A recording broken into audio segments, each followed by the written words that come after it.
Welcome, everybody. We are here with the amazing Christos Avatar. Welcome to the show, man.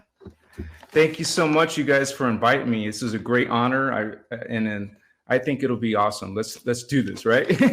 Yeah, it's an honor for us as well. I've been listening to some of the source material today, and my mind is blown.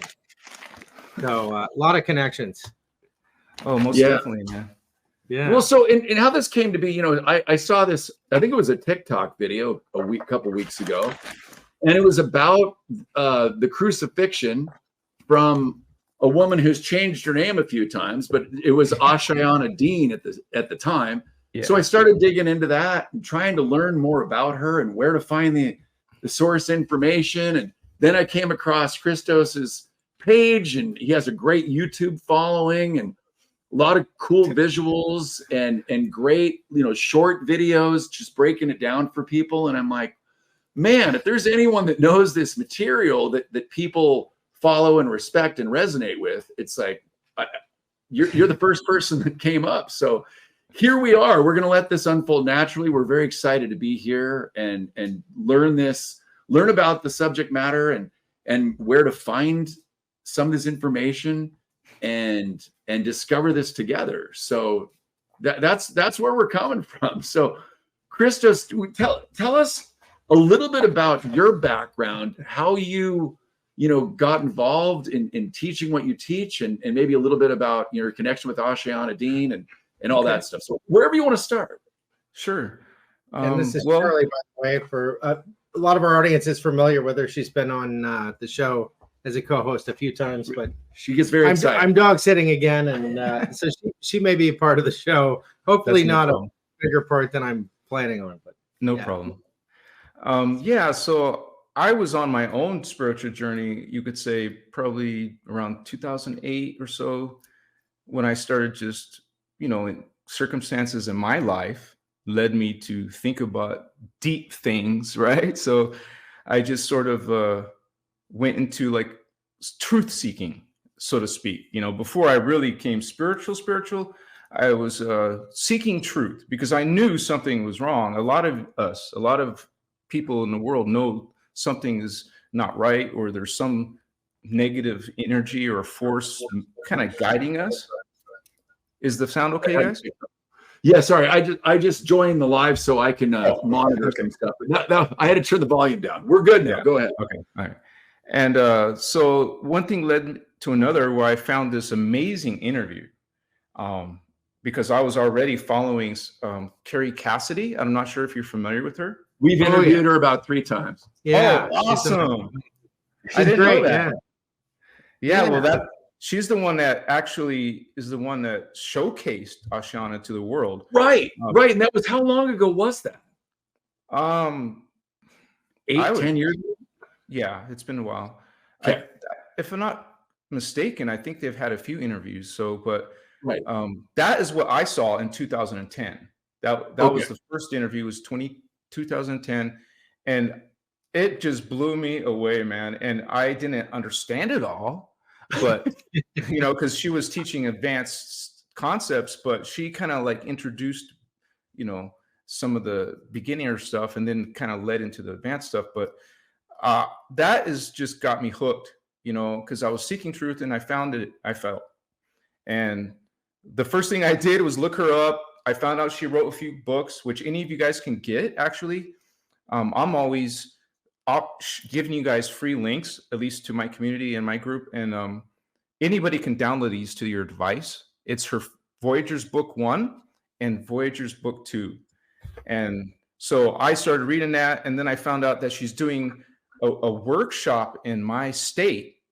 At the time, I didn't know she lived in Arizona, but in Phoenix area. So I said, oh my MG, right? This is like some type of sign. So out of all 50 states, because she's lived in other states, but she was at the time in Arizona. So I went to it. I saw her in person. It was a huge, even Kerry was there. So that was cool to meet Kerry. Cool. Okay. So that's how it started, man. And I just been a student of this work since 2010. At the beginning, I wasn't so serious, but now I would say the past 3 or 4 years, I became the center of my life. Now I'm teaching it. So that's amazing. You know, I recently did a show that had a lot to do with the Law of One material, and in the homework portion of things for this show, I was just kind of blown away by some of the pieces, you know, of the puzzle that she filled in for me. And yeah, I mean, it kind of triggered a lot of things. It's amazing. Yeah, I agree, man. It was like the first body of work that actually literally answered all my questions. Like people like, what is my purpose? Or who is really God? Or, you know, all of those questions, what is a reincarnation? All this stuff, it answered me in these teachings. So it's kind of like behind the scenes, or it's not a big teaching in the world because it's kind of mostly geared towards what we call Starseeds and Indigo Children. But because it is deep. So mostly it's those type of people who are guided to run into this information. And that's what I myself, connect as an Indigo child. And so that is why I feel I was suddenly involved. I was at Ashayana's workshop. We went to the Biosphere 2. It was a beautiful event. I saw her husband at the time, Speaker 2, they call it, Michael Deane, and also Speaker 3. So it was a great time, and it changed my life, literally. I'm truly grateful. So what year was that? Because I reached out to Kerry Cassidy asking if, Ashayana goes or is still teaching. Is she doing interviews? Because I thought, well, if Kerry, knows us and knows her, and then that might work. And she said that, she really doesn't do many interviews. Right. And so I started reaching out on the X community and TikTok and trying to figure a few things out. And there was one woman, her name escapes me right now, but I'll look that up in a moment. And she said, yeah, she doesn't really do much. But anyway, it led to you. And so this is so great to learn this together. So what year did you go to that event where Kerry and Ashayana were?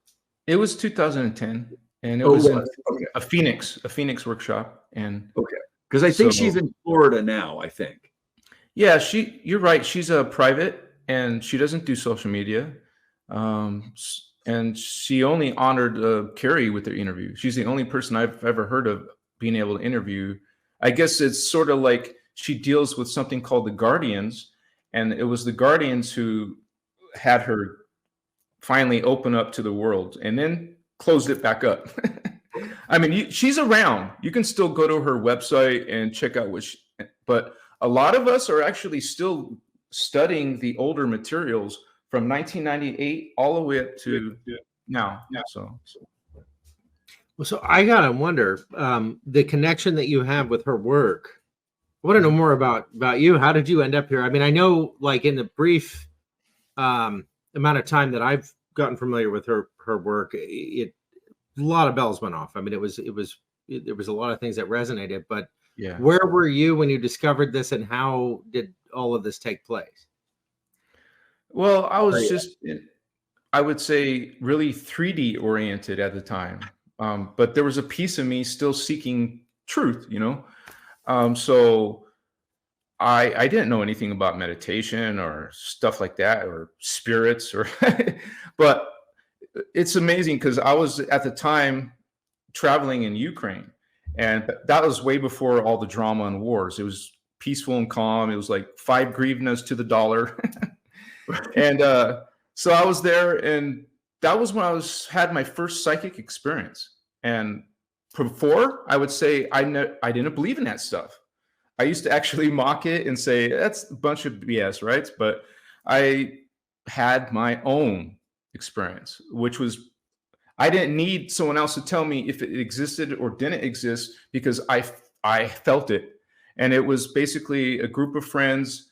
We did some plant medicine, and I started feeling empathic, which I never did before. And there was 5 people, or there was like 6 people around me, Russian people. I didn't know their language at the time. So I started feeling their emotions. It was unbelievable and kind of scared me because it was like I didn't know what was going on with me. And my friend says, "Why are you scared? What's wrong?" Right?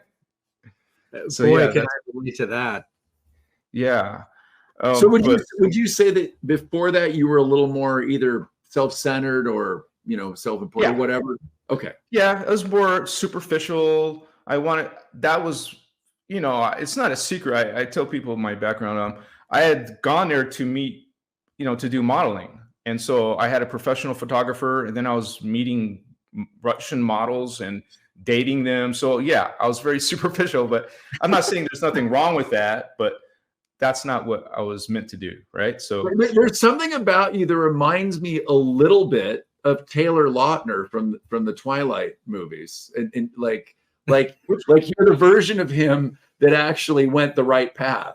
Yeah, I think he plays the werewolf. There is a resemblance. Just a little bit. A little bit. A nod to Nick Sylvester there, yeah. Anyway, I just had to say that. But go ahead. Yeah, so I'm wondering, because I've walked a similar path. I had a production company, and we did bikini bashes and model shoots and so on. And yeah, actually, there came a point where I was like, okay, I can't date any more models or actresses. Yeah, because it's the same. It's just on repeat, and it's a soul sucking kind of a thing. I mean, not to all of them. Not to throw everybody on. I mean, I spent 3 years with a model, and you don't want to offend the 3 women that I'm. Just kidding. But anyway, no. So it is. There's kind of an egoic thing in that world. There's kind of almost everyone that I met, there was like this hole they were trying to fill, and usually there's an eating disorder and this sense of self-loathing and all of these things that came together in the same place. And these are creative people. I mean, often they were artistic and talented in many ways. But did you experience the same thing? Yeah, it's like my character, people are they don't go deeper into the soul. They don't go into conversations about God or angels or psychic abilities, So it kind of like that. I came to a point, I'm like, okay, I gotta, my life has to go somewhere else. So, because I was tired of that, because, these girls were all about the superficial too. They wanted money, they wanted a beautiful place to live. And so that route, if I would have stayed on that route, I wouldn't have ever done what I'm doing now. So I'm actually grateful that I got out of that. Right. It's like they were caught in a loop, and I mean, I learned a lot from that experience, because there's an awful lot of earthly reasons to, maintain those kinds of relationships, but there's a soul sucking energy there with this fascination, with approval and the deep wounds that, it's like a record that's skipping over and over and over. That's not exclusive to that world. Of course, that's the human condition, in many ways, but analyzing that helped me to understand people in a lot of ways. Yeah. Probably yourself as well. And that just confirmation that in this world, a lot of people are suffering physically, emotionally, psychologically, spiritually. And that is just a sign. If you recognize it or feel it or not, it's a sign something is not right. And that's where there's a time for healing for everybody. And so that's what spirituality is about. And it's also, spirituality is about change. I mean, most people don't fall into a spiritual journey or path until something bad happens to them, right? Maybe some tragedy, some drama. Then they think about God or spirit or whatever. So that's unfortunate, but these teachings help you learn how to heal yourself, heal the body, heal the mind, consciousness, your emotions. And that's and going through changes, getting out of those old habits, those old paradigms. And so otherwise, you're, like you said, people are going to stay in the same place. Well, for me, my response was, it seemed well reasoned at the time, but I just thought, I'm taking a break from everything because I'm seeing a repeated pattern in my life, and it's undesirable. I'm responsible for that pattern. There's too many similarities, and so I started living like a monk for 15 years. And it's honestly been the best move in my life. I mean, I shouldn't say monk entirely, but it was a time of reflection that really led to a lot of breakthroughs. Opened me up to a lot of experiences that this work really echoes, and I imagine you had a similar experience. Yeah, because that's what you have to pull, like you just explained. You have to pull yourself out of those old conversations, those old relationships, those old patterns, and go into isolation, go into nature, go for walks, change your diet, right? So change my life. Yeah. Right. Sometimes that includes divorces, breaking up. Sometimes that includes putting boundaries.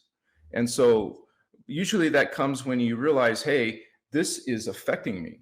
I don't want that person, that relationship to affect me. So I'm going to put boundaries and make changes, different choices. Yeah. Dutch Boy Zuck, just to respond, we're flipped because I'm running interference because there's a Malinois that really wants to get at Joe, and she's got to get through me in a friendly way. But I already have a scratch on my leg, almost a dislocated finger. They're smarter than most people. She's already figured it out. But. Yeah, here she is. Anyway, she wants a chair, man. She wants a microphone. Where's my chance, right? Yeah, this is one of my best friends right here, and also Joe. Right. Yeah. So, okay. So Chris, where did you start your YouTube channel? And give us a little bit into the background on how you felt compelled to, want to share this information with people and teach it. Go ahead. Well, I actually started before Christos Avatar. I actually started, it was spiritual magical, because what I was trying to explain before is that after that empathy experience, I wasn't done. I was actually, when I got back home to America, I started, experimenting more with plant medicine and experiencing more psychic perceptions. And one of the biggest things in my life, I started channeling. I had no idea. I never read books about it. I didn't learn anything. I wasn't interested in it, but I literally started, and then I started recording these channelings. And sometimes I would speak in different languages. So at the time, I thought I should share this. Maybe there's other people who would be interested in this. So I started that channel, but it just led me on a path but in retrospect, I think it was an important thing that happened. I went on a path of investigating the occult, investigating supernatural, investigating psychic abilities, because it was happening to me. No joke. I wasn't pretending. It was just happening in my personal life.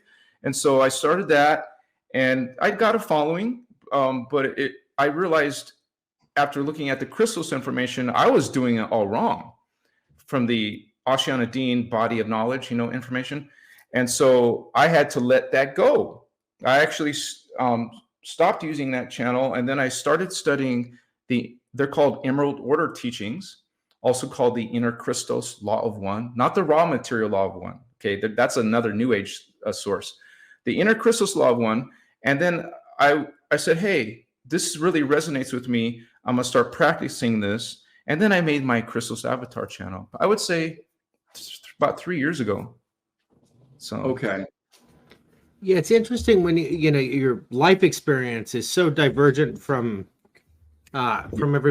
everyone else's. I've been really reluctant lately. I've been saying more than I should probably on the show about my personal experience. I tend to try and keep it about the guest, but I personally think it's about time that he's. Well, we're getting there. Joe's always pushing me to say more, but when your reality is not reflective of the agreed upon reality, there's a disparager. There's a moment there where, and I wonder how many people are experiencing this and thinking maybe they're nuts. That's part of why we do this. Is no, you're not nuts. Yeah, like you're probably closer to the truth than you're used to. Okay. But come on, Charlie. I I like haven't the seen word- Charlie in a while, so I didn't know she was going to be this disruptive. I apologize. It's not. It's okay. Okay, I'm good. easygoing, so. But I like the word you use, divergent, and Yeah, so I think that's where it comes down to what I said earlier: starseeds and indigo children. And so I feel that I'm not from this world. It sounds weird to tell it to someone else, maybe, but I think you guys understand some of that. That there is people from, their soul essence is coming from another reality, and it incarnates into the baby, into the fetus, your mother, and now it's a hybrid being. So it looks like us because you have two human parents, but the DNA is coming from the stars, and so that is something like I have a whole Christian background, and all my family are following it. So when I started going on this divergent path, I was kind of like suddenly the black sheep of the family. So what you said resonates because we start to think, is there something wrong with me? Society says there's something wrong with me. The mainstream says I'm weird or wrong, or I should, be in a sane asylum or something, right? So I had to go through that. I understand what you're saying. I had to go through that, and that was part of my healing. That was part of my shift, my change. So yeah. I mean, I used to be delightfully eccentric. I was kind of the artist guy that just said outrageous things, and it was I think entertainment for people at one point. But then the Overton window shifted. Everybody got really political, and all of a sudden, I was very offensive to a lot of people. Yeah. And it drove me into solitude. Maybe you've had a similar experience, but Joe kind of helped pull me out of that. This show, the show definitely too. Well, I was just thinking, like, he knows so much about things that I'm not familiar with, and it was his idea initially for the show, and I was a little reluctant because I don't know who to talk to. But I think it's going to be healthy. But at the same time, we'd watched a couple channels over the years, and it was like, okay, this feels safe enough to do this. Well, Joe and I have been doing a show for at bartending over a decade, and everybody seemed entertained, and Joe and I have been very close. But when I approached him about the idea, there was a little bit of fence setting. It was like, this is gonna isolate me, kind of a thing. And it's been, we were isolated anyway. Yeah. I mean, speak the truth, for crying out loud. It'll set you free. Yeah. You got to that point, brother. I mean, you did it, and it was your shift, your experience. And I was similar. I wanted to be around popular I like the limelight of modeling. I didn't want to miss it, but then everything started changing. That deeper part of yourself, what we call your higher self, is gently guiding, not controlling, guiding and suggesting in your own thoughts, because it's you. And so you do slowly shift from different friendships, relationships, different focus in life. Like, I thought I was going to be an actor. I was in a few movies as a side actor. What do you call that? Background actor. I mean, I met a lot of celebrities through that way, like Jason Bourne. I was in that, and background actor. Background. Yeah, I had to. I totally relate to what you're saying. Yeah. Yeah, Joe was in a Sharon Stone movie as a sniper. Were you in any of the fight scenes? No, I was when there was a lot of shooting and going on, and we had to run for our lives. That was cool. I'm actually in the trailer, but it's for a split second. I walk behind Matt Damon. You can't even see it, right? But it was a fun life. I lived in Vegas. It was it never sleeps. There's always something to do. But actually, I found something spiritual in Vegas. It was a drum circle group. So that really got me. And it was fun. It was sociable, right? Instead of being always isolated. So I have a lot of friends that tease me about my affection for drum circles, but man, I love a good drum circle. It's so great. Where you guys at? What state? We're near Tacoma, Washington, about a half hour south of Seattle. So you got some drum circles, huh? Out there? We're in the belly of the beast, but Awesome, back in the man. day, it was, yeah. Yeah, we know friends on the peninsula, and we get out of town for sure. But yeah, there's drum circles. We're still doing drum circles. Yeah, it's a doesn't matter your gender, your age, or background. People love it. They love that tribal thing. They feel it. And then there's usually a bonfire. You dance around, and there's no judgment. There's not supposed to be anyway. Right.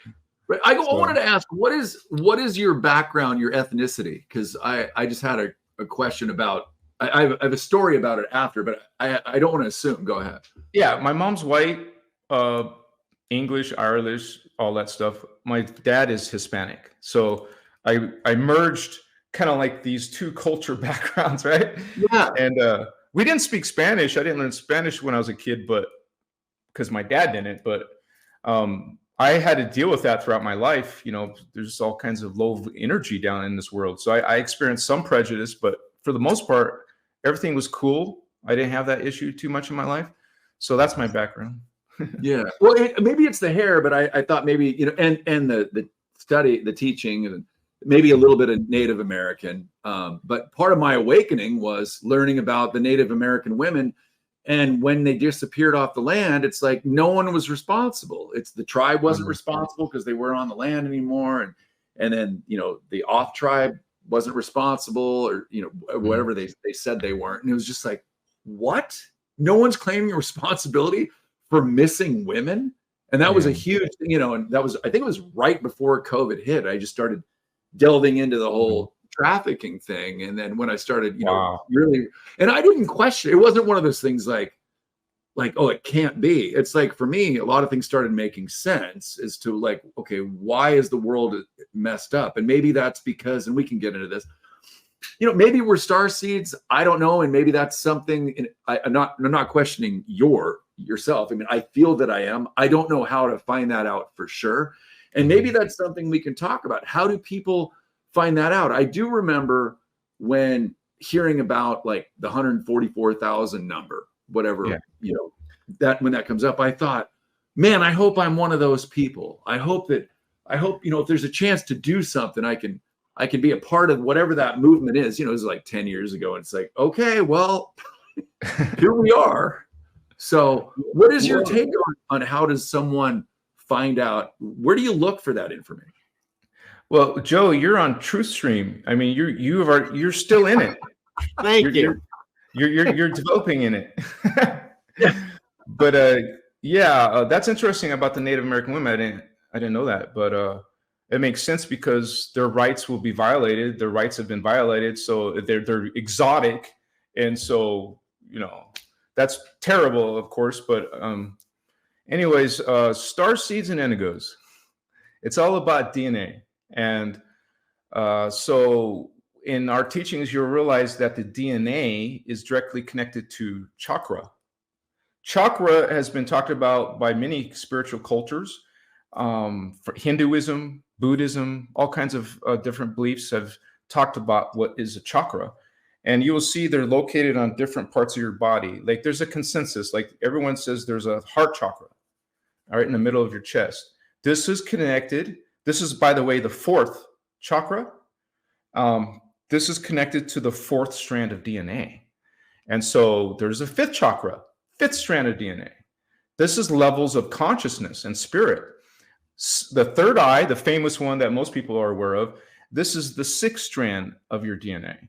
But most humans on Earth are in the 3D. So that's where their level of thinking is, their awareness. So to answer your question, as if you want to develop your higher consciousness, you would work on these chakra, because these are all, the first one is near your butt called the root chakra. And the second one's near the groin area. That would be the second chakra. Then the solar plexus, what we call the ego or the reasoning mind. That's the third one. By the way, these all have light spectra connected to it. The first one is red. The second one is orange. The third one is yellow. The heart is the green ray. And this one is the fifth blue ray. And this is the indigo ray. You would basically learn the techniques to develop this, which is considered your soul level of consciousness. So you would be working on the heart chakra, the throat chakra, and the third eye. And also Ashayana Deane, she this is where I've learned it. You can learn actually in the teachings how to do that. Of course, you can learn from New Age. There's all kinds of books and teachings, but either way, it's focusing on that. And it's also learning how to go inside, practicing regularly meditation, breath work.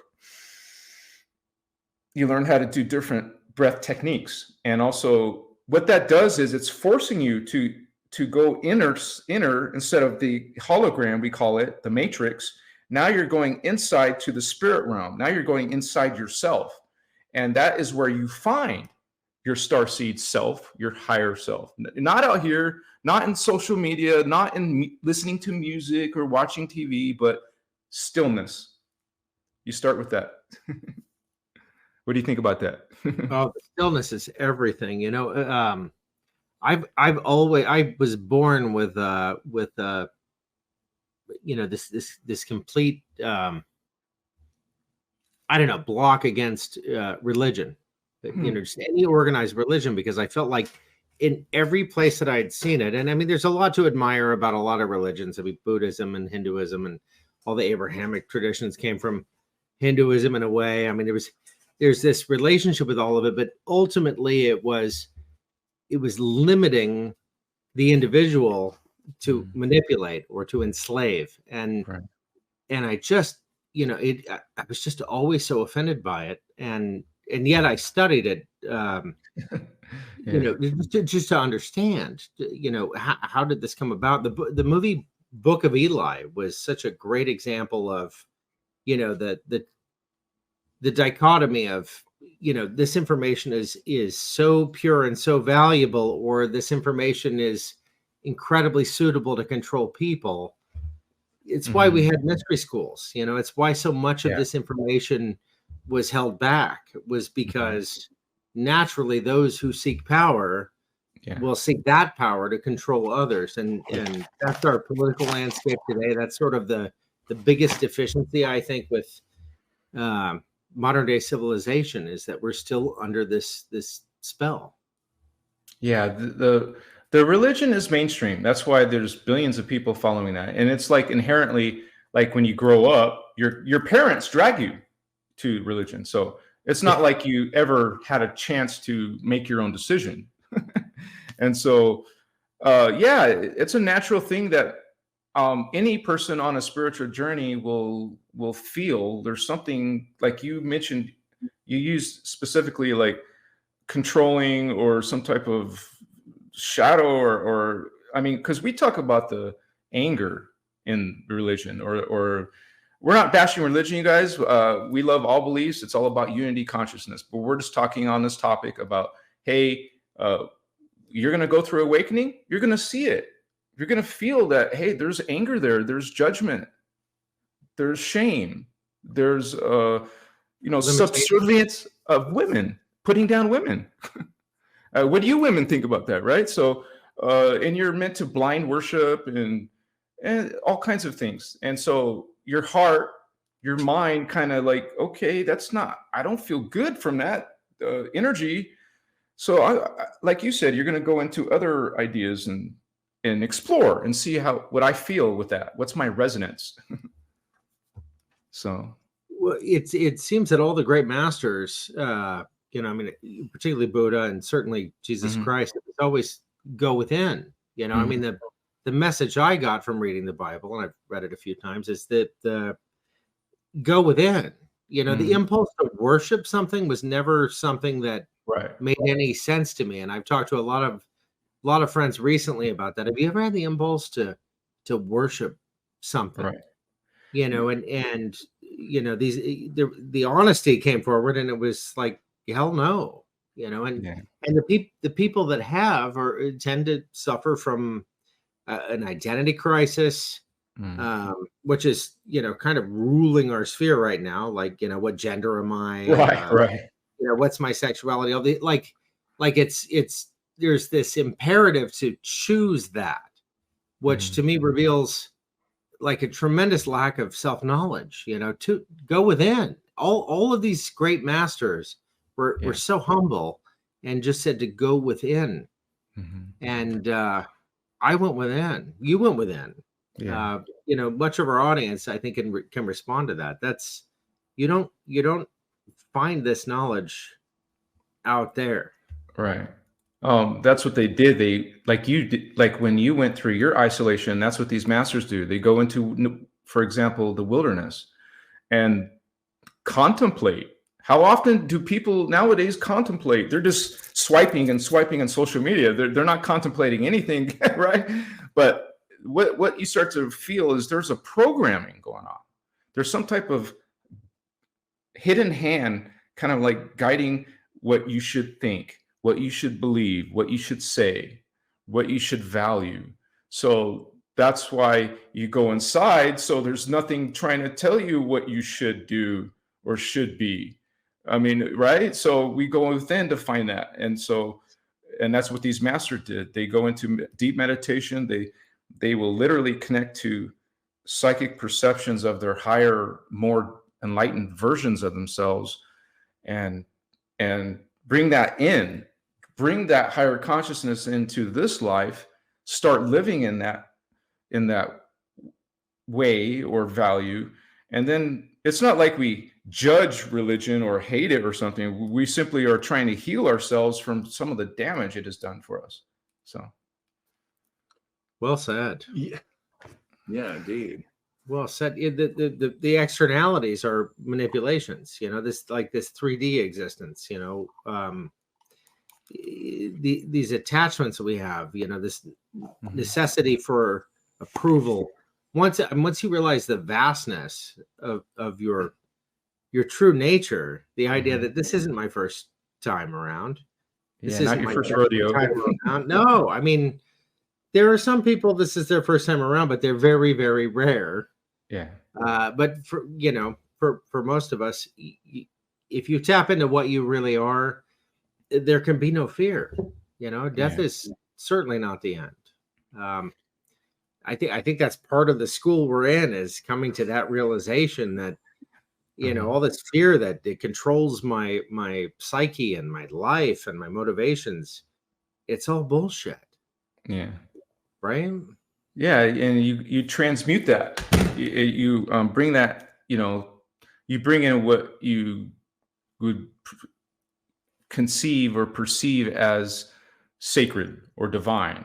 I mean, because nowadays it's like so kind of like, I would say, dark, you know. I mean, I'm a father. My daughter, she was growing up.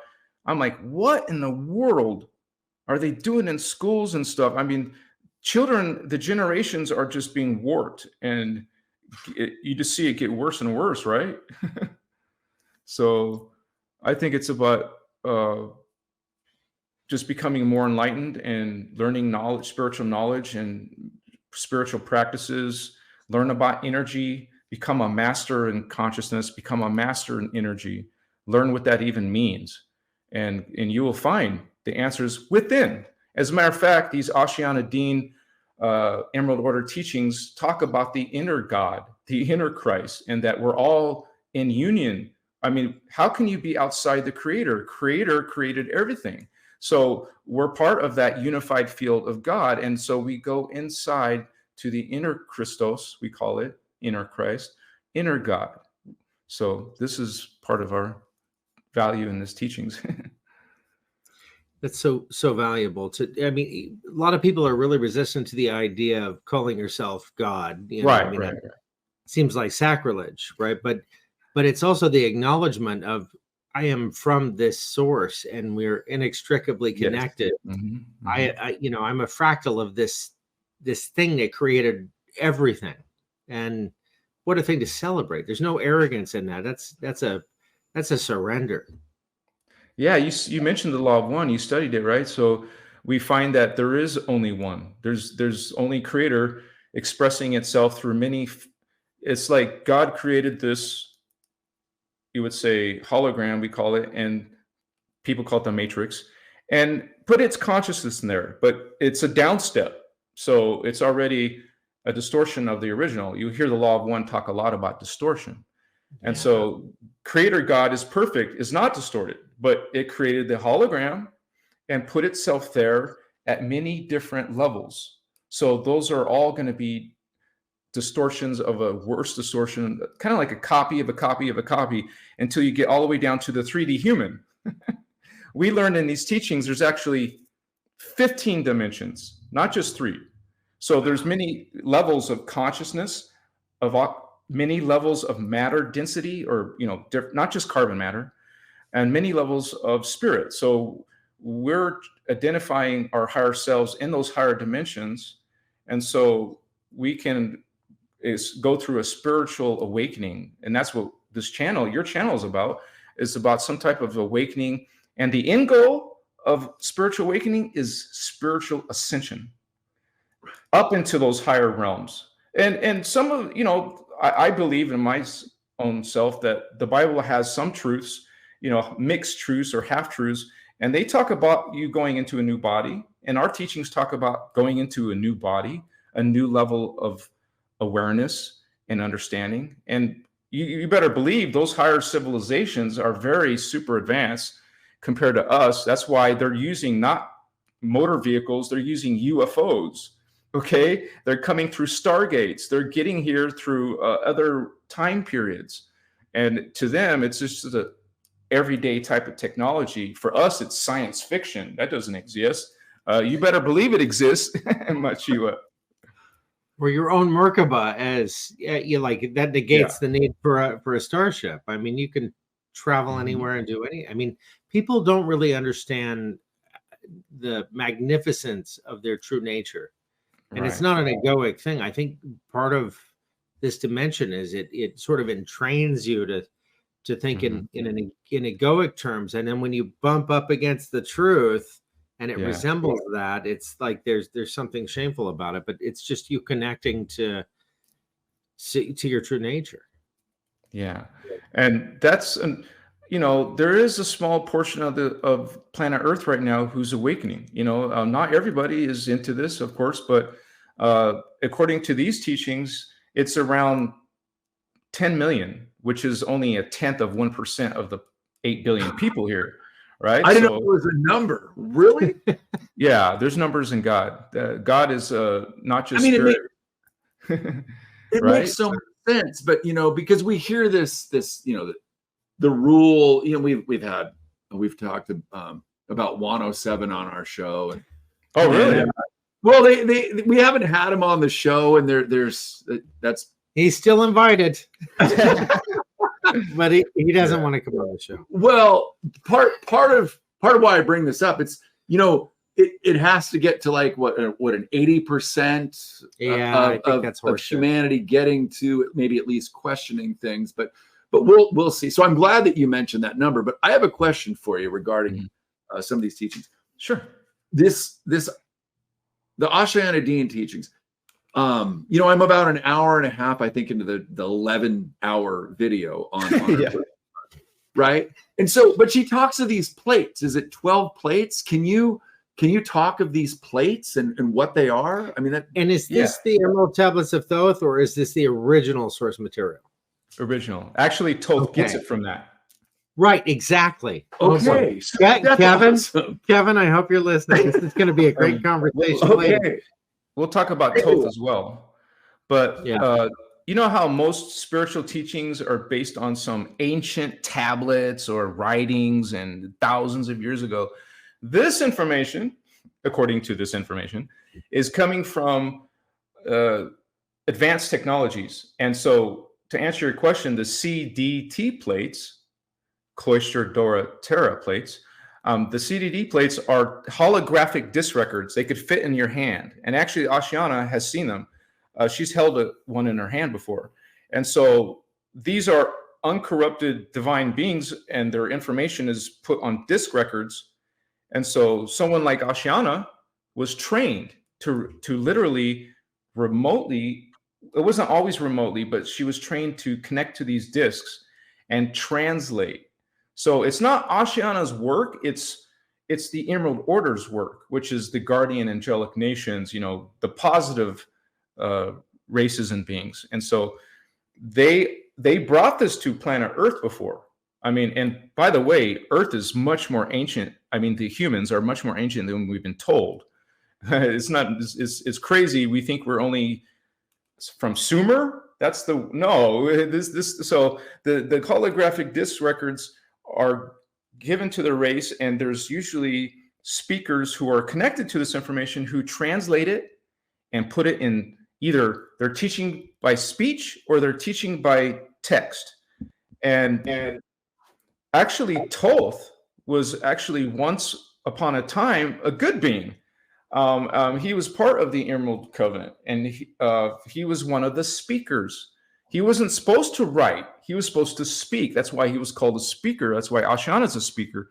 But she's also translating it into text. But so these are ancient, advanced technical, they're called holographic disc records.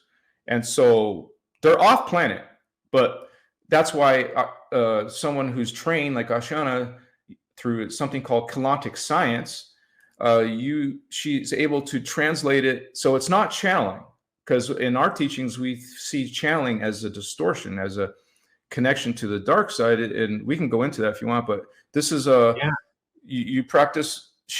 That's where all this body of work came from. And it was actually introduced a few 100,000 years ago. We're way older than Sumeria, and it was translated, and over time, this is a spiritual war, and it's ancient. So the bad guys, the fallen angelic, malevolent ETs, would distort it. They would distort whatever the guardians put out. And this has been a recurring theme throughout all these ages. So even now, they're trying to distort the inner Christos teachings. So yeah, it's so much truth in that. It's interesting. I only had the one past life regression kind of a thing, and really it was just a hypnotherapy thing to work on a specific thing. But wow, where I went, it was amazing, and I went so far back that the technology was, spaceships. Like it was an unbelievable experience, and it was so ancient. Mm-hmm. And it really allowed me to wrap my head around how many times we've gone through this cycle, mm-hmm. and how much we've been manipulated, and how desperate those that would oppose us are to keep us from just simple truths about who we are, what we are.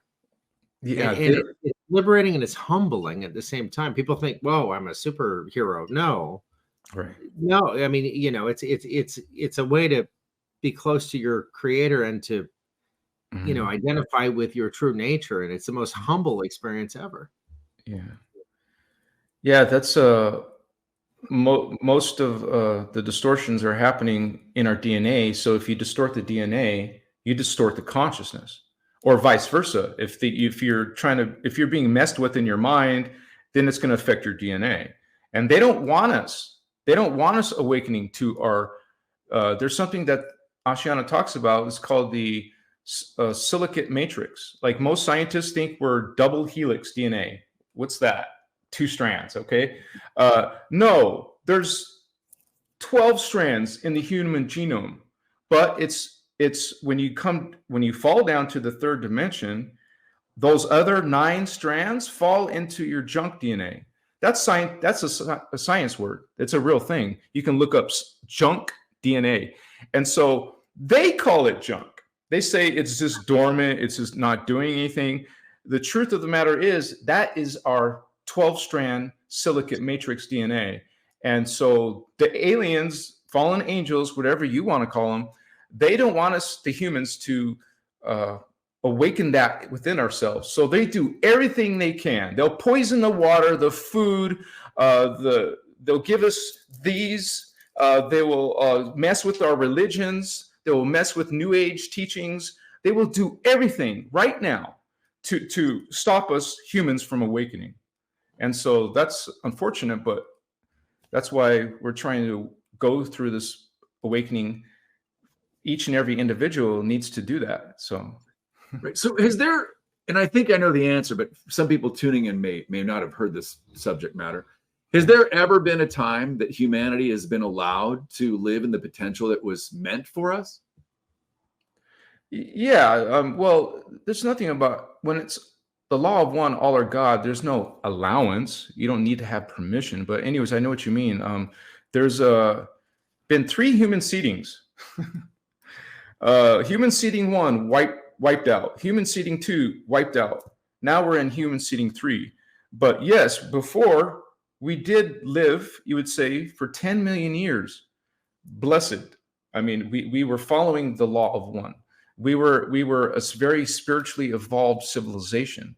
Humans were actually created to be guardian race of our planet. We're supposed to be custodians. We're supposed to be taking care of it. And all the other consciousness, like all the plants, all the animals, anything else, we're supposed to be helping and assisting in their spiritual evolution. But no, that 10 million period where we all get along, it was interrupted.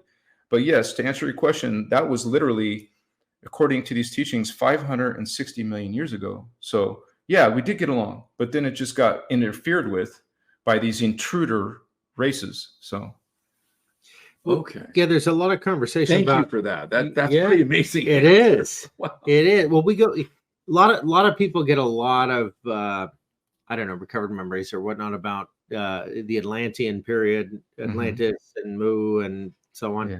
And it was the Belial group that weaponized the Two-Eye Stone that brought about the destruction. It's my understanding that we've had this destruction happen 12 times, if I'm not mistaken. You know, always enough of us to remain to grow back into what we're here now for. But sorry, a little distracted. But you know, I think, you know, what's interesting about Atlantis is that it was built upon a site that civilization appears to have existed 250,000 years prior to Atlantis. Like, you know, modern or big archaeology tends to state that for a while it was 6,000 years, I think, and then they had to acquiesce to 10,000 years, and then probably Anunnaki happened, and then it was like, okay, maybe a little bit longer. Like, there's always been this effort to minimize our history and what we are. And we're really growing out of that fast right now, and I think that's a really good sign.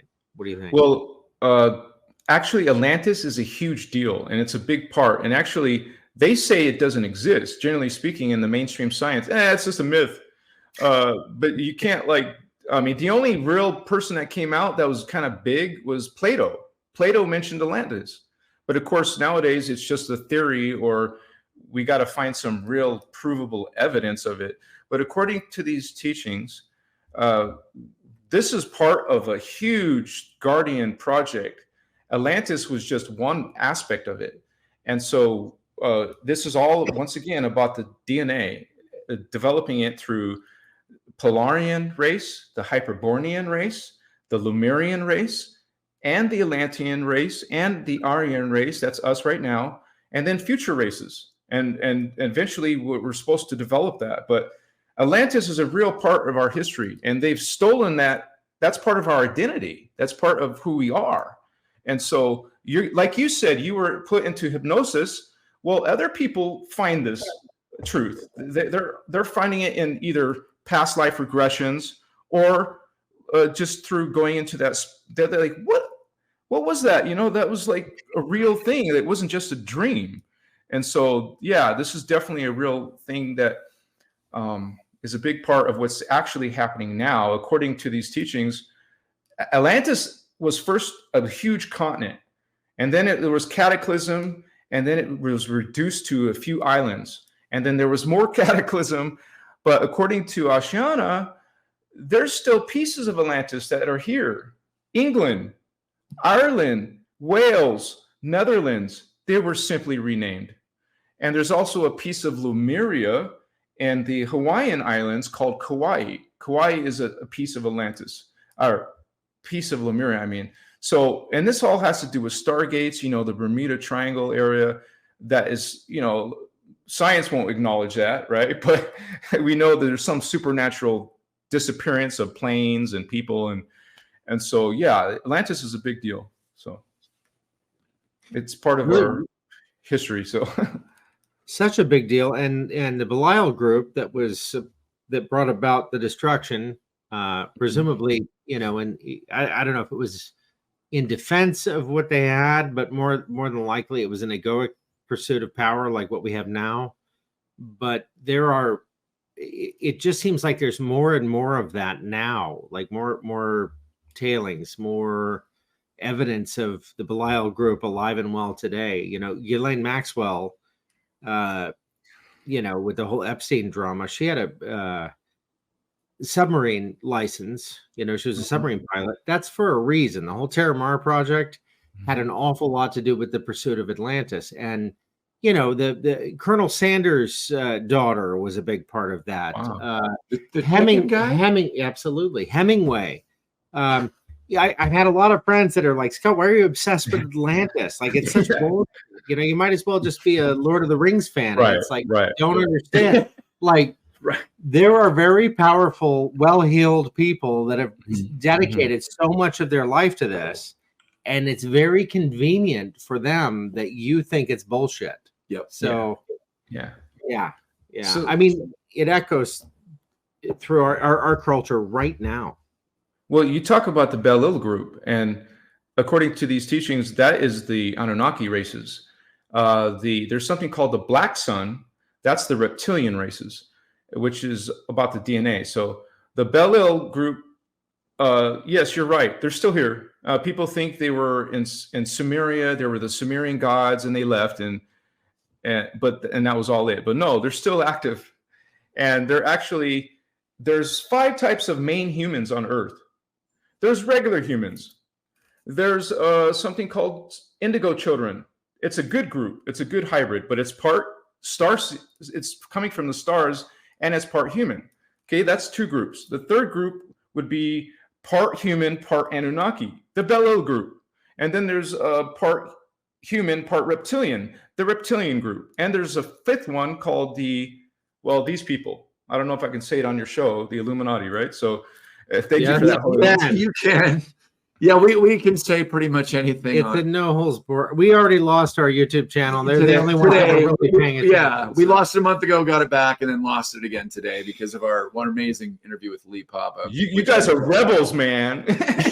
Absolutely. Always have been. Punk rock all the way. Yes. Yeah. You know, I wanted to ask a quick question that may be a long answer.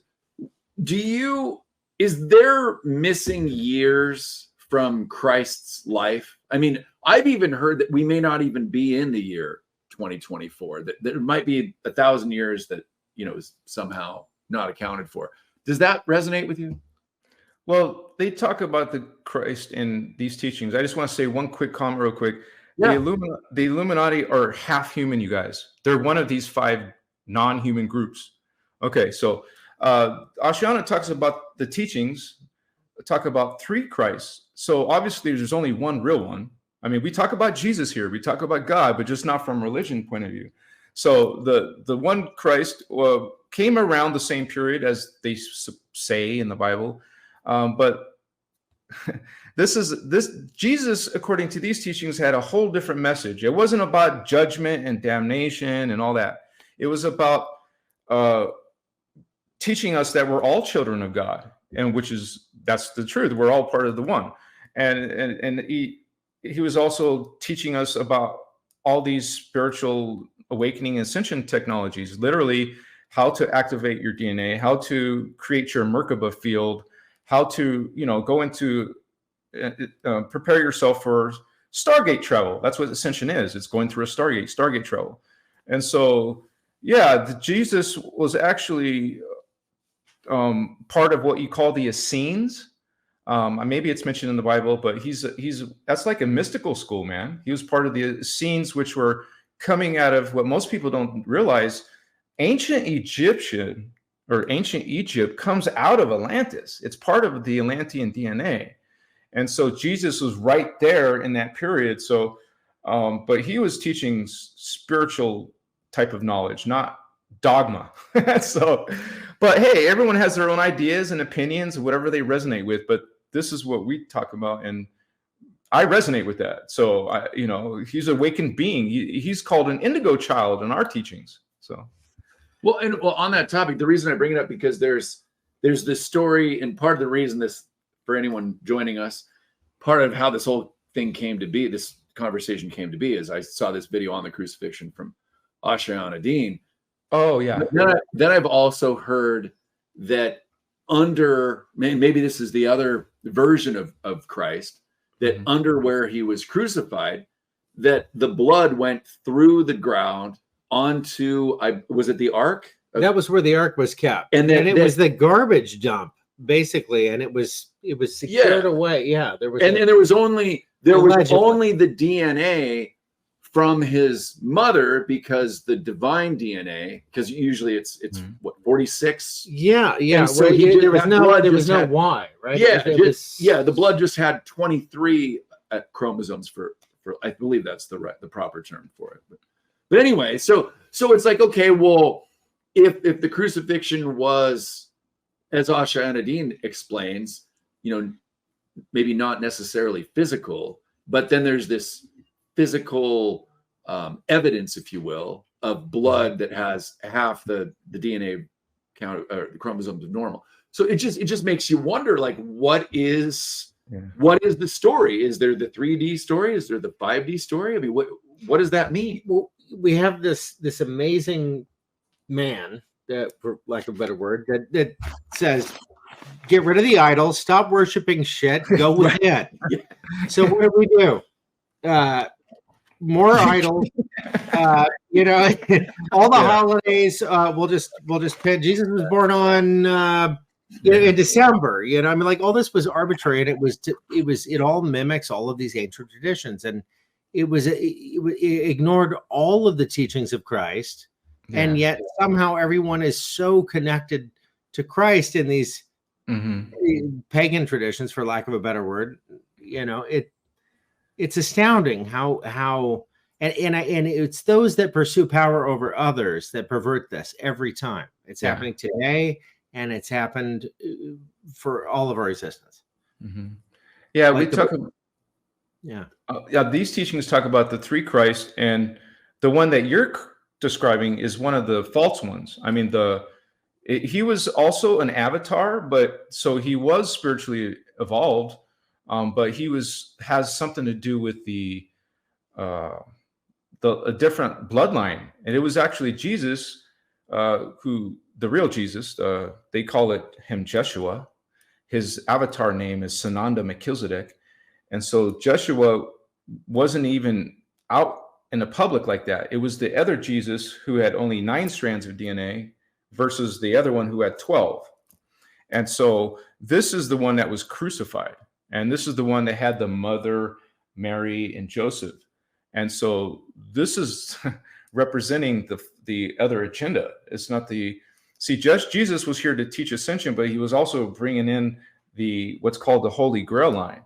And so the Indigo Children line. And so it was coming from King Solomon's bloodline, but also he had a wife or a concubine that was Ceres Egyptian, it's called. So that combination brought the DNA of our true 12-strand potential.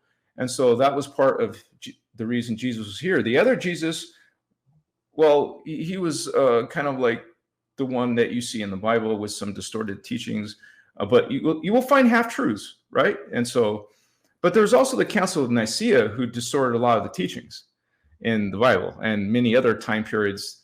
A lot of sacred texts were changed. And if you guys would check out Voyagers 1 and Voyagers 2, you will see in these teachings how these fallen angelic malevolent extraterrestrials manipulated a lot of our religions on planet Earth. And so that's why you will only get half truths instead of, most of us want only truth. We don't want no BS, right? Right. Exactly. Okay.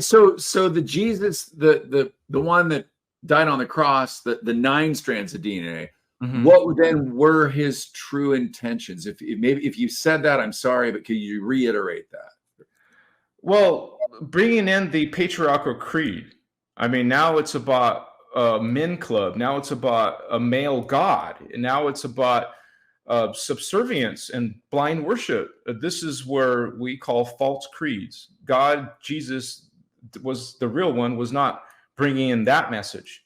So it was something to do with Anu Melchizedek's. And so he was part of that group. And so that was a whole different agenda of what we get today. You know, judging people. What are you talking about? You know, sacrifice? That's not in the creator God. Murder?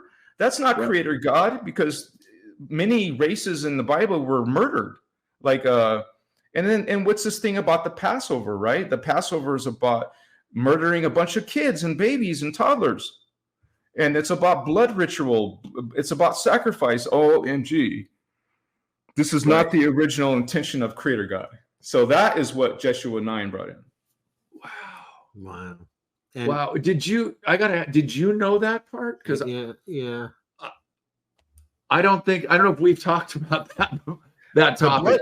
The blood thing, I'm not sure. That could just be part of, you know, because people try to say they found the veil that showed his face and stuff like that. And I mean, I don't know. I don't go deep into those type of topics. Right. Well, this is why I always talk about balance, because, you know, right and wrong, good and evil, I mean, all that is very subjective. And I always use the example of, you know, there was a time not long ago that they were rolling heads down the pyramids. Yeah. You know, for a great agricultural season, for prosperity for everyone. And everyone thought this is a great thing. The people were volunteering. Take my hand, you know.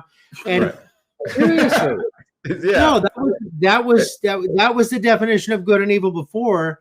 We're seeing an absurd version of it now. Right. But, you know, how about balance? Because God speaks through nature, and it's all about balance. I mean, it's not always pretty. You have the gazelle being taken out by the lion, and it's violent and it's horrible, but it's balance, you know. Well, there's something called you know, they mess with us, but they also mess with planet Earth. And so that's why we have lions killing gazelles, because now we're not immortal. Okay. Now we're these temporary lifespans, and because what's called the Earth's grids were actually distorted. Like two-thirds of our grids were altered. And this has to do with the Anunnaki. It has to do with the planet Nibiru. And they use technologies to do this. And so it distorted all life on planet Earth, not just humans, but animals too. Now we age. Now we die. Now we need to consume and take other life. Now the lion kills the gazelle. And that's because of what happened. So, well said. There's so much about this reality that is not part of the original organic system. I mean, this was been imposed upon us. And I think, you know, I know a lot of people that are in the process, and you do as well, of undoing that fuckery. You know, we're hard at work to correct that, so we can restore the earth to God's intention. But we're on a free will construct, and in that, these sorts of things are allowed. They have to be, because free will. Yeah. So it's also, it complicates things in correcting it, because we correct it through our own free will, which means we have to have awareness. And we've been in the darkness for how long? Right. You know, how many of us are still completely unaware of this paradigm? You know, for most mainstream, we sound insane right now just having this conversation. Well, apparently the other 7,990,000,000, if in fact. In fact, the 8 billion number is really real. I mean, who knows? So what is your take on, like, Dolores Cannon and how the soul, you know, goes from, could be dust to rock to an animal to a human? I think that background people. Well, yeah, I'm just, because, you know, I'm just going to talk about Gigi for a second. Oh, I love Gigi. Gigi's my mom's Morky Poo. And I never thought but this dog seems like such a little person. Wow. An old soul, right? Yeah. So what are animals? What are pets? And, you know, and there's from Dolores Cannon canon's teachings, my understanding is that when an animal feels love, when it's a pet, that then it can ascend to being a human. And now I sometimes wonder, maybe they're just good being an animal and they don't want to deal with this stuff, because are we really better than animals at times? Yeah, maybe they're more advanced. Maybe they're more advanced than we are. They're more honest. But yeah, so give us your insight on the animal kingdom, please. Yeah, I'm not like, I haven't been studying Doris Cannon, but I can still answer your question. Sure. There's remember, law of one, we're all God. So that means even your pet cat or dog are part of God, but at its own level of awareness. And the explanation is humans have, 3 strands. Well, the animal kingdom, the plant kingdom, including the elemental kingdom, they have only 2 strands of DNA. And then there's the subatomic life, 1 strand of DNA. And so we have this whole 15-dimensional reality field, and some consciousness is falling. And so the scientists tell us we come from apes or we come from pond scum. BS. Okay, so it's not happening. What it is there's de-evolution happening. Okay, what do you think the Cro-Magnon and Neanderthals are? They didn't come before us. They came after us. They're distortions of the human DNA. And so they could try to create some origination of humans, but actually, so what you could say is we were once angelic. Now we're not. We fell down to a lower level of biological density matter, a lower level of consciousness. Some humans would have de-evolved and only had now, instead of 3 strands, now they only have 2 strands. And I've even heard Ashayana say that if something happens with this fallen angel stuff, literally within 3 generations, a few generations, humans could de-evolve and you could notice it, And so, and of course, we've been around for millions of years, but hundreds of millions of years, actually. So there's been periods of time where we digressed. There's also been periods of time where humans were actually mixing themselves with animals. And so, yeah, you could have a conscious being's soul essence fall into an animal body form, but it's, it has the junk DNA now of a human and all those other levels of itself. So these beings are part of a greater DNA. I mean, we talk about something called the cat people, and they're alien extraterrestrials that look like cats. Well, we got cats down here. Well, right. These cats are part of the DNA at a lower level of these extraterrestrials. So we think of animals as lowly or compared to us, but they're just at a stage of consciousness and matter form that was once a greater level. And so we didn't come from apes. It's all part of its own DNA template. And so animals could have incarnations that were once human, or now they're evolving towards a human level. And then when they would die, their consciousness would ascend like we do and become a human. So it's not like planet ape thing, but it's like ascension spiritual thing. So yeah, it's like Lyra, right? Which, I mean, you Lyra. You have that Lyran look, my friend. But I feel I am. Yeah, absolutely. But the idea is, Lyra was destroyed a long time ago. And when I was kind of going through this whole intuitive questioning thing, and it was like, where are my origins? And there was many, and it's like, well, how I'm getting bad information here. How could it be all those things? We started off. And I'm a dog person, so the idea that we came from cats is not my favorite idea. Right. But at the same time, just the idea that we have all these origins. We get trapped in this idea that linear time exists beyond this construct. Linear time is just to facilitate what we're experiencing now. But the reality is, all of these things, what was the movie where they talked about the ink blot? You dump the bottle of ink out and it splatters everywhere. And that's representative of the real construct. It's all It's all existing right now, simultaneously. We just can't wrap our heads around it because we're so rooted in this 3D experience, which we agreed upon to evolve our souls in a unique way, right? Yeah, we're multidimensional, man. And we, there's sort of a distortion in past lives and reincarnation. The actual truth is we don't have past lives or future lives. We exist simultaneously at many different levels. And the Guardian teachings talk about every being has a minimum of 1,728 other selves, all in different time vectors. And so you exist now, not yesterday or in the future. You exist now, here, and now in the future and in the past.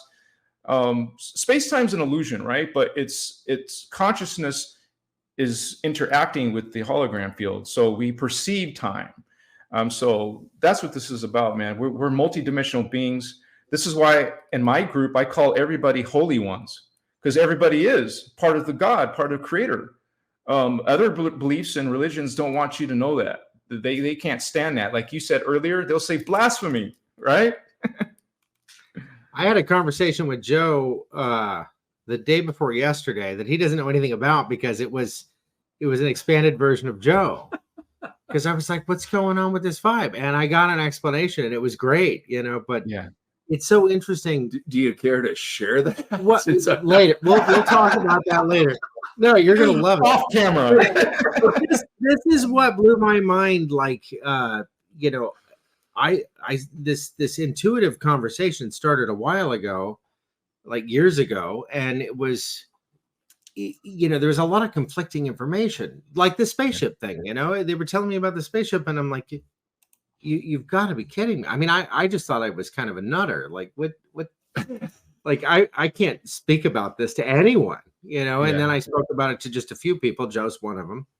And Joe didn't condemn me. He was like, that's really it's part of why I'm like, we need to start a show because I don't know who else to talk to about this stuff. Well, and I'm very careful not to talk about this kind of thing on the show. I guess we're getting closer to where we need to be, especially after the speech last night. Exactly. Which speech? Biden. Oh, yeah. That was a sea change, but we'll talk about that later as well. Yeah. I'll be right back. Okay. Maxwell Smart. Take your time. But I won't take too much. Well, actually, don't take your time. Right. Yeah. but it's fascinating. Like, okay, this is a crazy example, but Joe and I can't remember why, like, when we started hanging out and why we're such close friends. We really racked our brains about it. Like, well, we went to high school together briefly. I went to 6 different high schools, so it was brief. We didn't really know each other at that time, but we always remember each other as really close friends. And we've had businesses together. We did a feature film together. We've done all of these things together, and we never really questioned that until we were questioned about it. And then come to find, my mom and his dad have a conversation, and our grandfathers lived in the same place in Bari, and came over on the boat at the same time as teenagers. And the likelihood of them knowing each other is extraordinary. And then today, the funniest thing happened today. I did a show recently with my friend Nick Sylvester about dogmen and werewolves. And the law of one material, but it started off with the werewolf thing. And I mentioned it to my mom, and she said, "Did he tell you they were real?" And well, yeah, Mom. And she said, "Well, because your grandfather told me they were real, because he had an experience with one in Italy." And I just thought, "Are you kidding?"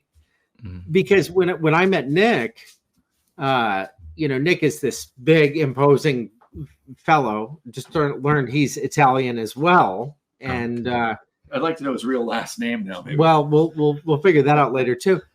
But I had to tell Nick this story because he's fascinated with werewolves.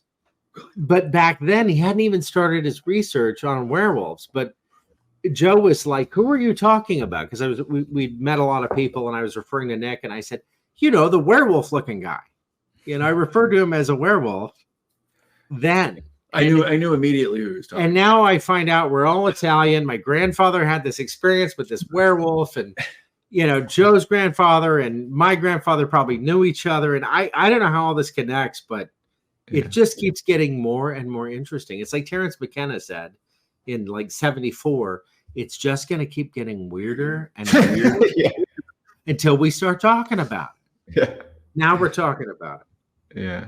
Well, we have soul contracts, and you guys can know each other in another life, and simply we're supposed to meet, like planned. And so sometimes in another life, you could have been brothers. Another life, one of you was the mom or the daughter or something, something weird. Our consciousness. Yeah. Joe was my daughter. See, I don't know about daughter, but. Well, a woman named Eden Cause, which is part of the Grassroots Warrior Network. I got to talk to her about this. Anyway. Well, shapeshifters are real too, brother. I mean, that's just mostly extraterrestrial or magic or something like that. I know people who have seen them, and I trust them. And so, yeah, reptilians can shapeshift. So what's up? We've seen that too. Yeah. Yeah. Like together. Yeah. Well, if you guys are a lot around the Hollywood crew or, that kind of scenes, you're going to see all that kind of stuff, right? Yeah. Yeah. It's interesting how much, we're talking about these subjects, and you're talking about the acting and I just wonder, like, here we are. I just felt so compelled to reach out to you. And I can't say it's going exactly the way that I thought the conversation would be going, but it is. It's organic. It's so, like I feel like I've known you for a long time. And I think that's the beauty of doing this live. We've been told this. I guess I haven't really thought about it too much, but someone said we're kind of brave to do this subject matter live. And I just feel like it's just so natural to do it live now, because we've got the organic conversation, the interaction from the people watching, and then this true essence of the conversation that's just, it unfolds in a real way. Like you can't sit here and edit it and fake it and all that kind of stuff. So it's really a beautiful thing. So we're so happy to talk about this. This is an amazing conversation. I just want to acknowledge that. Yeah, we're very happy to have it. I think people appreciate the live. They know it. Like you just said it. It's you can't edit stuff. It's just coming the way it's supposed to. Yeah. Well, and Joe felt compelled because you resemble a dear friend of ours that Joe spends a lot of time with. Kim, if you're watching, is he Native American? Well, it's a she. Okay. Oh, you mean maybe just the glasses and the hair? Well, yeah, and the ethnicity and all of it. Yeah. Interesting. Oh, yeah. I guess I can. Very much. Yeah. I wasn't thinking of that actually, but I could. Yeah, I mean, they could be brother and sister. Yeah, totally. Yeah. Totally. Yeah. Yeah. So it's cool that we're all coming together on this. Yeah. Well, so what is your? How have things been in the last few years? What have you noticed as far as the people that you've taken on this journey and the journey you've been on? How is this? Have there been people that may not really been open to this that have come to you and be like, oh my gosh, thank you, I'm starting to see this now? Like, give us some of your stories that might be really helpful for people. Yeah, I get a lot of, like, I have around 375,000 subscribers, and so I get their stories sometimes. They'll email me all the things that have happened to them. And so, because all my content really talks about how people have these other higher selves, and about how they can access it, and how there is really a spiritual war, and how they will talk about their experiences and kind of like confirm it, confirm that, oh, my parents were like part of the Illuminati, or they were like fallen angelics, or they were demonic, or I was abused, or so a lot of this helped them, because I think it's really distorted out there, man. So they saw truth, and so they reach out to me sometimes and want to talk about it, and it helps their healing process. So yeah, I think a lot of people are going through drama, man. It's just something called the Stargate opening cycle. And so a lot of people are experiencing ascension symptoms, and they're not all comfortable, but we are, you know, there's changes happening in the human race because of this. So For sure. Is there any comments that you wanted to highlight? No, I was pointing at the picture. Oh, There's such a resemblance. yeah. Well, You'll see it now. well, she's here. That's Oh, hi, her. Cam. Maybe she'll agree. I don't know. Yeah. Oh, I can't wow. see her. Yeah. I believe you. No, her She said it's funny. her That's great. pictures- Yeah. her picture's not up there. But any burning questions you have right now? I guess I was curious, what, as far as your take on the entertainment world, has there been, because what's interesting for me is I did a music video back in 2021 that Scott and I were part of with Nick Alvear from Good Lion. And I'm doing a re-edit, and I'm about 80% of the way through it, and releasing it. I put a timer on it for myself so I could release it by the 4th of July. Mm-hmm. And I'm adding a lot of new footage and clips and all that. And I can't wait. and some of them are our guests. But was it really challenging for you to learn? And what were some of those feelings, I suppose, when you learned about the entertainment world, or whether it's music or film? Because for me, it was so damaging at the time. Like, it was so overwhelming. Yeah. For me, I talk about this. Bono, I just thought Bono had the life and the everything that someone could want. And then over time, I started seeing him affiliated with the Who and all Klaus Schwab and all the, and I'm just like, well, this doesn't make any sense anymore. He was even in the Fauci movie. I'm like, that has 90% thumbs down. Tucker Carlson, impugn him like brilliant. I mean, from Australia, right? I knew Tucker was brilliant, but this speech he did in Australia, right, blew my mind. So inspired. You got to watch it.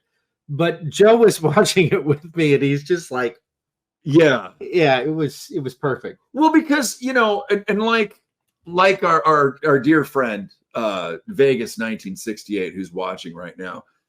He said that, six different couples in Vegas said that wasn't even, speaking of Vegas, that wasn't even Bono anymore. So it just makes me wonder, and maybe we'll have these conversations where we welcome people in the entertainment world. I reached out, I'm just going to say it publicly, I'm going to manifest. I reached out to Ricky Schroeder. Dang. Just to see if he'll come on the show. Mm-hmm. Come on, Rick. Come on, Rick, the Ricker. Come on, JT with that Tabasco love potion. You know what he's talking about. But anyway, I guess my question is, what did the hijacking look like? What was it from? For some of them, was it from a very early age?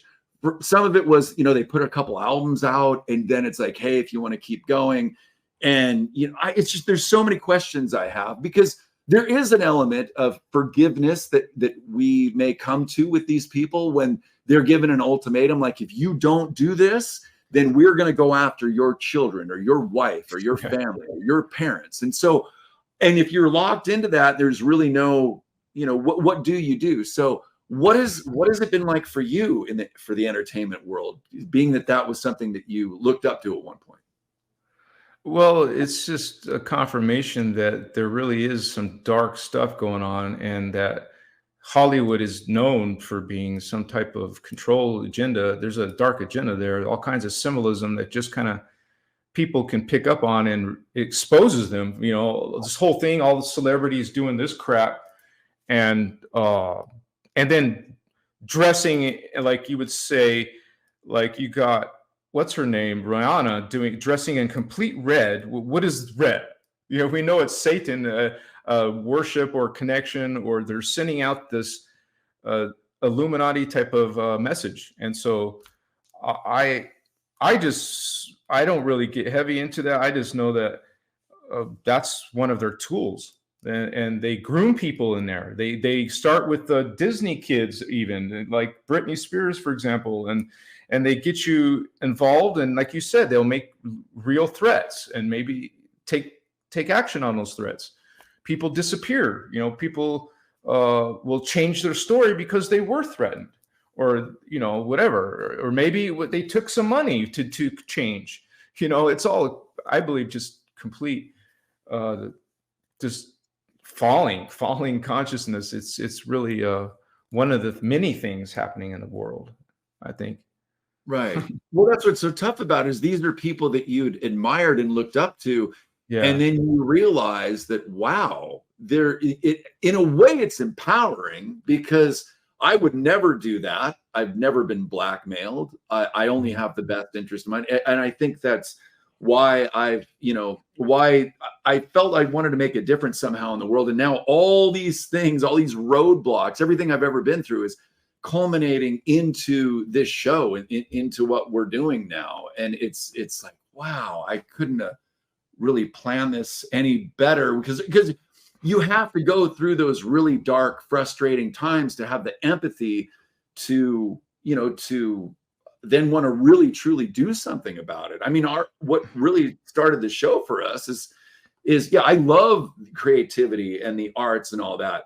But what's more important to me is living on a planet where kids are not being hurt anymore.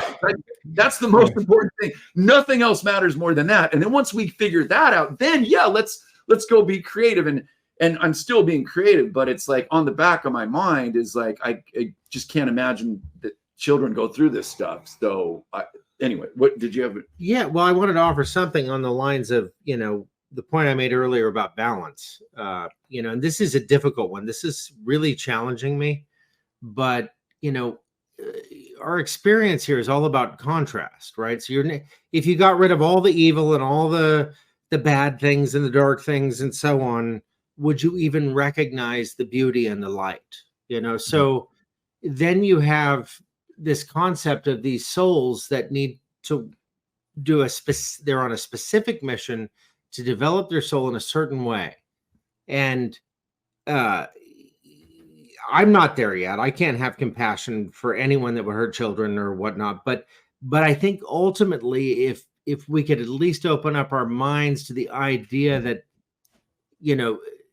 these are souls providing contrast that furthers, the human experience, and our reaction is the perfection of that experience. So, naturally we would be opposed to these undesirable acts that are being perpetrated by these horrible people. But maybe it was their mission to provide that contrast, and maybe the judgment and the anger and the violence and everything that we feel. And I mean, I feel so much anger and violence. It's not even funny, but maybe that is serving a bigger purpose. And maybe we need to open ourselves to the beauty of balance in some way that will help us to neutralize it, so we don't have to keep repeating this contrast.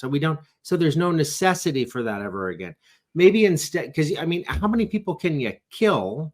They keep coming back. I mean, they just keep coming back. We keep having this for a reason. And I think the larger lesson is to learn something about our nature and about how we treat each other, so that we don't have that in our experience. Yeah. Does that make sense? Yeah, balance. Yeah. I know that's not the original intention of Creator. There was actually an agreement made that between all the guardians. It's called the Emerald Covenant. And so it was supposed to be originally a place of love, a place where you can go and have a good time, some good time, right? So that original intention of this whole thing got really distorted, and now it is a conflict. And so it's all about free will. So part of the creation of God wanted to experience shadow, wanted to see what it was like, or it was a distortion. And once they started focusing on that, it grew into hatred, it grew into murder and sacrifice, it grew into, so now it's their alignment, now it's their mission. And so this is what we call the path of chaos. The path of chaos is about vampirism, taking. And so we learned that these fallen angelic beings, demons, whatever you want to call them, they're finite. They need to actually steal energy, take kids. They're all about loosh. Loosh energy is the suffering of beings, and they gain sustenance from suffering and torture and all that. And that's their way. It's what we call the anti-God or anti-Christos, anti-life. They're anti-human. They're anti-everything, because they're all about consuming, domination, and control. So, I mean, the true balance, I mean, it's really about going towards the original, going towards the, we have something called the divine blueprint. It's our 12th dimensional level of our DNA and consciousness. And so everything else below that is a distortion. We're not intended to have strife and murder and sacrifice. So we're intended to be the custodians and guardians and living a life of unconditional joy, bliss, harmony. We seek that. That's what angels, guardians do. We seek the blessed aspects of Creator, not the distorted versions. But you're right. We do learn from shadow. There's something called shadow work. You want to remove the shadow thoughts, the shadow speech, the shadow, you would process all of that and correct and heal that. So the real balance is healing that and transmuting that into something that is our original. So that's just my point of view on it. Yeah. So, I mean, my reaction, I think most of us, when I'm met with cruelty of any kind to animals, to children, it elicits violence in me. I mean, I want to kill. It incenses me, but that perpetuates that energy, right? Mm-hmm. I mean, that seems to feed the cycle. What if I met it in some way, and I don't even know how to find this, but what if the antidote is love? What if there's a way to find some way, and maybe it's just in the expression of the contrast that lets me know what is right? What if I found a way to love that in some way? Maybe that would diffuse it. Maybe that would eliminate the necessity for it. Maybe if we all approach this a little differently, and I don't know how to do it. I mean, like, I'm in the violence crowd all the way on this, just to be clear. But maybe that's what Christ was talking about. Maybe that's what these masters have been telling us. Maybe we're all one, we're all connected. Maybe embracing that evil and that horribleness absorbs it and transmutes it in a way that eliminates it. I don't know. But you're on to something, brother. You're actually feeling those things. Those are real ideas that you're already in the path of discovering that within yourself. So it's just a journey, and you're stretch.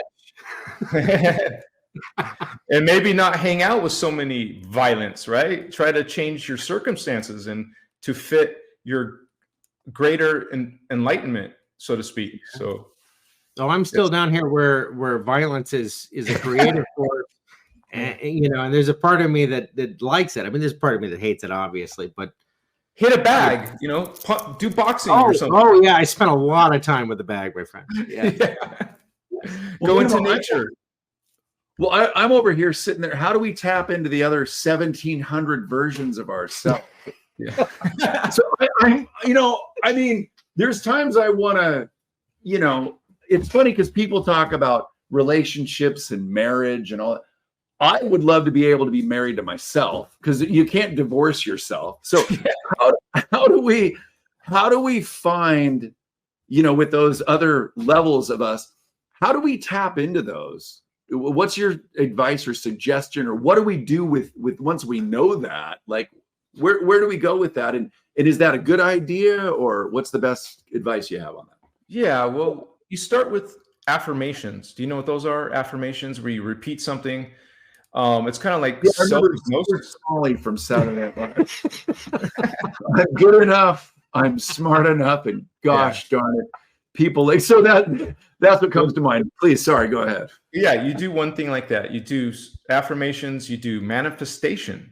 That means you are thinking about what you want to experience or what you want to be. So you're using affirmations, you're using you would say manifestations, you're if you really want to do it, you would go on a spiritual diet, you would go into meditation, you would go into, I mentioned earlier, chakra work, the green heart chakra, and these levels. And so it's very interesting because we have, and like in 15 dimensions of reality, we have 5 levels of density matter. We live 144 incarnations in density 1. So you have, and you also are sometimes male and you're sometimes female. I think maybe that's why some people are confused. And we have 144 in density 2 and 144. This number is very important. So you have many selves. And so you're trying, and so if you do all these different things of going into spiritual practices and becoming a master in energy and consciousness, I believe it just happens organically. You will start to, like I was experiencing in Ukraine, you will experience psychic perceptions and abilities you don't remember having before. And so it's not easy. It takes training and practice. It's not like fast food, but it's a commitment and it's a lifestyle. You make the choices, like our brother said earlier, you're the one that's responsible for your spiritual journey. So it's just step by step, man. Beautifully said. Yeah. I did want to let people know that, that now Ashayana Deane, she's changed her name, and maybe we can have Kevin bring her website up, because she is doing a teaching in August on the 12th. The sign up is July 12th, and she's going to be doing one class a month for about a year. And if Kevin needs that, he can send me the note in there. So that's one place that people can go. What can people learn? Let's talk to the folks listening about your channel and what they can learn there and what teachings you offer as well. I think that'd be really important. Yeah. First of all, Ashayana, I recommend always people start with Voyagers 1, it's called, and it's a downloadable PDF. You just have to put in Google Ashayana Deane Voyagers Archive.org, because it's on the Archive.org site. It's a free PDF download, and there's part 1, and download part 2. Because if you go buy the book, it's going to be hundreds of dollars because it's out of print and being, what's that called?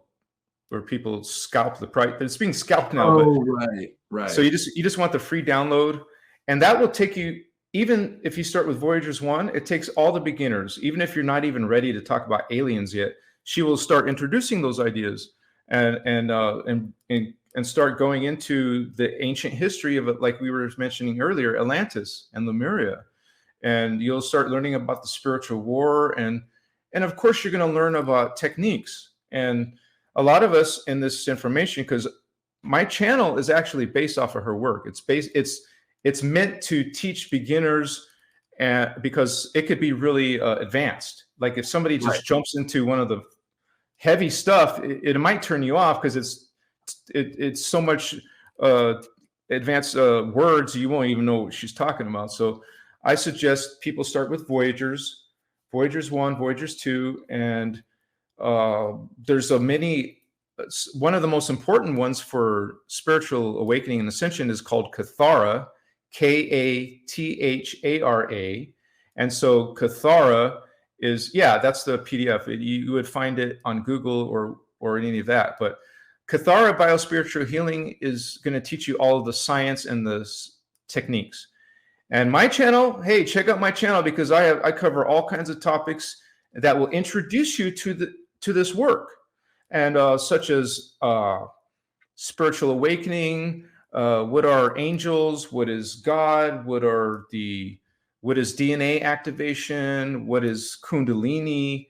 So if you're totally new to spirituality, you'll start getting some of the lingo, and things might spark your interest, and you want to pursue it more. So, and my channel is called Christos Avatar. I'm on YouTube, I'm on Facebook, I'm on Instagram, Twitter, all those, you know. And so I make short videos and I make long videos, but there's a whole lifetime of Ashayana Deane workshops from 1998. You don't even have to go to her website. You can start. Thank you for that. You could start going to look at her older workshops, so you get the basics, because you might be faced with all the advanced stuff if you go to her site now, because she does progressive work. So you want to start at the beginning somewhere, and the Voyagers and Kathara is the best way. And so, yeah, all those videos are about the 15-dimensional time matrix. There's some Ashayana videos too. And that is how, talking about some of the stuff she does, and also when I first met her. So, but yeah, it's a journey, you guys. Thank you so much for watching us today. This interview has been amazing. I'm so happy you guys invited me. Thank you so much. Maybe there'll be a part 2 someday. Absolutely. You're more than welcome. We're just getting started, man. Yeah. Joe's wrestling a 240-pound mastiff that Bruce, he rarely gets mentioned, but he just put his head in Joe's lap. Oh, yeah. Yeah. And he doesn't smell very good today. But, oh, okay. Wet dog stuff. Yeah. But, you know, I'd love to bring Kevin in right now. I'm sure he has some thoughts and some questions. And, here they go. That'll give me an opportunity. And real quick, since the dogs are going nuts, Kevin, if you could possibly show that website that I sent in the chat. Guys. So, Kevin, would you like to join us?